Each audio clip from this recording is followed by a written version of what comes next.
పూరా local. IPL season 18 ప్రారంభం కానుంది. హైదరాబాద్ వేదికగా రాజస్థాన్ ఎస్ఆర్హెచ్ మధ్య మ్యాచ్ జరగనుంది. ఈ నేపథ్యంలో ఉప్పల్లో ఐపీఎల్ మ్యాచ్ టికెట్లు బ్లాక్ లో కలకలం రేపుతున్నాయి. ఉప్పల్ మెట్రో స్టేషన్ వద్ద మ్యాచ్ కు సంబంధించిన టికెట్లను అమ్ముతున్న వ్యక్తిని పోలీసులు అరెస్ట్ చేశారు. నిందితుడి వద్ద నుంచి టికెట్లను స్వాధీనం చేసుకున్నారు.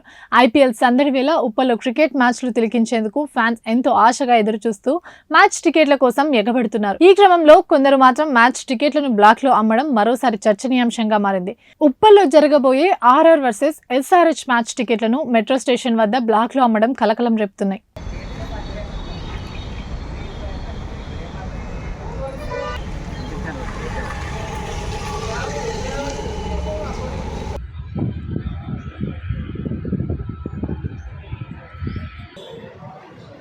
లక్ష్మీనారాయణ సార్ కార్ 1 కెట్టండి సార్ కార్ 1. ఇవే ఇప్పటి వరకు ఉన్న అప్డేట్స్. మరిన్ని అప్డేట్స్ కోసం చూస్తూనే ఉండండి పూరా లోకల్.